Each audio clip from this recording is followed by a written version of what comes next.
మీరు చూశారు. అందుకే తిరిగి సిలిండర్ ధరను 500 రూపాయలకే ఇవ్వాలనే సంకల్పంతో ఈ కార్యక్రమాన్ని ఈ ఏడాది ఫిబ్రవరి 27న ప్రారంభించాం. 40 లక్షల మంది లబ్ధిదారులతో మొదలైన ఈ పథకం ప్రస్తుతం 43 లక్షల మందికి లబ్ధి చేకూర్చుతుంది. సబ్సిడీ కింద లబ్ధిదారులు ఉపయోగించిన 61,77,933 సిలిండర్లకు గాను 204 కోట్ల రూపాయలను ప్రజా ప్రభుత్వం చెల్లించింది. అదేవిధంగా అల్పాదాయ వర్గాల వారికి విద్యుత్ బిల్లుల భారం తగ్గించి వారి గృహాలలో చీకట్లను పారదోలి విద్యుత్ కాంతులను నింపేందుకు గృహజ్యోతి పథకం అమలు చేస్తున్నాం. 200 యూనిట్ల కంటే తక్కువ విద్యుత్ వాడే ప్రతి ఇంటికి ఉచిత వెలుగులు పంచుతున్నాం. ఈ పథకాన్ని 2024లో ప్రారంభించాం. ప్రజాపాలన సేవా కేంద్రాల ద్వారా దరఖాస్తులు స్వీకరించి అర్హులైన వారందరికీ ఈ పథకం వర్తింపచేస్తున్నాం. ప్రస్తుతం 46,19,236 మంది లబ్ధిదారులకు ఈ పథకం ద్వారా లబ్ధి పొందుతున్నారు. అదేవిధంగా ఎన్నికల మేనిఫెస్టోలో పేర్కొన్న విధంగా పేద బడుగు వర్గాల సొంత ఇంటి కల నెరవేర్చేందుకు ఇందిరమ్మ ఇండ్లు పేరుతో నూతన గృహ నిర్మాణ కార్యక్రమాన్ని ప్రారంభించాం. భద్రాద్రిలో పరమ పవిత్రమైన శ్రీరాముని సన్నిధిలో ఈ కార్యక్రమానికి శ్రీకారం చుట్టాం. ఈ పథకం ద్వారా ప్రతి నియోజకవర్గంలో కనీసం 3,500 ఇళ్ల చొప్పున ఈ ఆర్థిక సంవత్సరంలో 4,50,000 ఇళ్ల నిర్మాణం లక్ష్యంగా పెట్టుకున్నాం. ఈ పథకం కింద పేదల ఇల్లు కట్టుకోవడానికి 5 లక్షల రూపాయలు ప్రభుత్వం ఉచితంగా చెల్లిస్తుంది.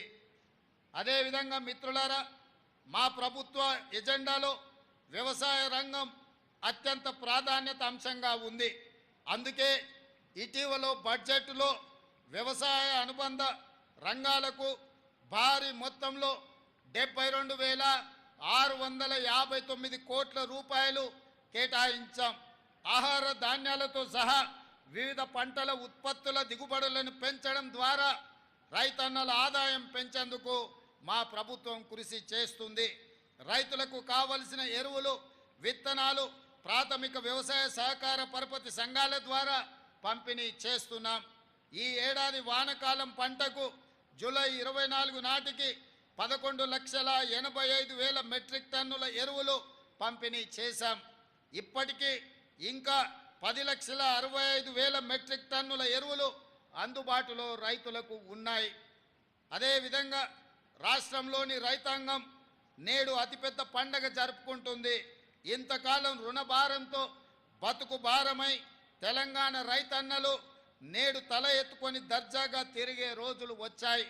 ఎన్నికల సందర్భంగా వరంగల్లో ప్రకటించిన రైతు డిక్లరేషన్కు అనుగుణంగా దేశంలో ఎక్కడా జరగని విధంగా రైతన్నలకు 2 లక్షల రూపాయల వరకు ఏకకాలంలో రైతు రుణమాఫీ చేసి రైతు కుటుంబాలను ఆదుకోవాలన్న ఆలోచన ఆ కార్యక్రమాన్ని మొదలుపెట్టి దిగ్విజయంగా ముందుకు తీసుకెళ్తున్నది ప్రజా ప్రభుత్వం.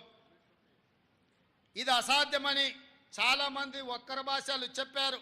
కానీ మా ప్రభుత్వం మాట ఇచ్చిన ప్రకారం రైతన్నలకు 2 లక్షల రూపాయల వరకు ఏకకాలంలో రుణమాఫీ కార్యక్రమాన్ని అమలు చేసి చూపిస్తున్నాం. దీనిపై ప్రతిపక్షాలు రంధ్రాన్వేషణ చేస్తున్నాయి. ఈ సందర్భంగా నేను చెప్పదలుచుకున్నాను, పథకంలో అర్హులైన ప్రతి రైతుకు న్యాయం జరుగుతుంది. సాంకేతిక కారణాలతో ఎక్కడైనా చిన్న ఇబ్బందులు వస్తే వాటిని పరిష్కరించే బాధ్యత ప్రజా ప్రభుత్వం తీసుకుంటుంది, వ్యవసాయ శాఖ తీసుకుంటుంది. కలెక్టర్ కార్యాలయాల్లో ప్రత్యేకంగా కౌంటర్ ఏర్పాటు చేసి ఈ సమస్యల మీద వచ్చే రైతులను వాళ్ళ సమస్యలను తెలుసుకొని పరిష్కరించే బాధ్యత తెలంగాణ రాష్ట్రంలో ఉన్న అన్ని జిల్లా కలెక్టర్లకు ఆదేశాలు ఇవ్వడం జరిగింది. తొలి దశలో 1,00,000 రూపాయల వరకు ఉన్న రుణమాఫీ సొమ్ము 6,035 కోట్ల రూపాయలను జూలై 18న నేరుగా రైతు ఖాతాలలో ప్రభుత్వం జమ చేసింది. దీనివల్ల 11,34,000 మంది రైతన్నలు రుణ విముక్తి పొందారు. రెండో దశలో 6,190 కోట్ల రూపాయలను జూలై 30న నేరుగా రైతు ఖాతాలలో ఈ ప్రభుత్వం జమ చేసింది. దీనివల్ల 6,40,823 మంది రైతన్నలు రుణ విముక్తి పొందారు. కాగా 2 లక్షల రూపాయల వరకు గల రుణాలను ఈరోజు మాఫీ చేసుకోవడం ద్వారా ఒక అద్భుత ఘట్టాన్ని మనం ఆవిష్కరించుకోబోతున్నాం.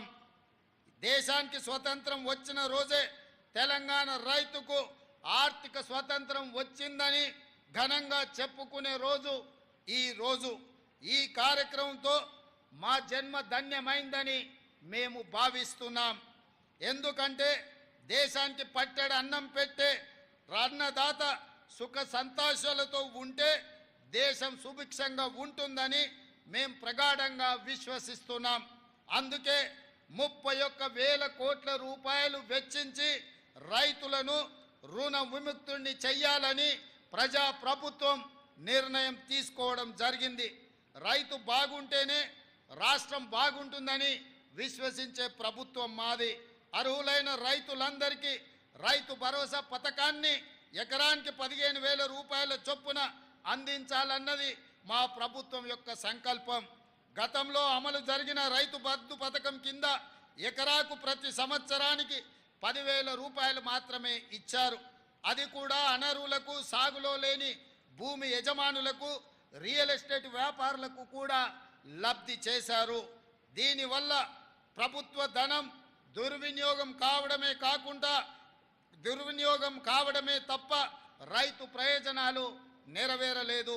మా ప్రభుత్వం రైతు భరోసా పథకాన్ని సక్రమంగా అమలు చేయాలన్న లక్ష్యంతో విధి విధానాలను రూపొందిస్తుంది. దీనికోసం ప్రభుత్వం మంత్రివర్గ ఉపసంఘాన్ని నియమించింది. ఈ ఉపసంఘం రాష్ట్ర వ్యాప్తంగా పర్యటించి రైతులు, రైతు కూలీ సంఘాలు, అదేవిధంగా మేధావుల నుంచి అభిప్రాయాలను సేకరించింది. వాటిని పరిగణలోకి తీసుకొని విధి విధానాలు రూపొందించి త్వరలో రైతు భరోసా పథకాన్ని ప్రారంభించుకోబోతున్నామని తెలియజేయడానికి నేను చాలా సంతోషిస్తున్నాను. మన రాష్ట్రంలో వరి సాగు చాలా విస్తీర్ణంగా జరుగుతుంది. కానీ పండిన పంటకు సరైన గిట్టుబాటు ధర రాక రైతన్నలు తీవ్రంగా నష్టపోతున్నారు. రాష్ట్రంలో సన్న రకం వరి ధాన్యం సాగును ప్రోత్సహించేందుకు క్వింటాలుకు 500 రూపాయల బోనస్ చెల్లించాలని నిర్ణయించాం. దీనికి 33 రకాల వరి ధాన్యాలను గుర్తించాం.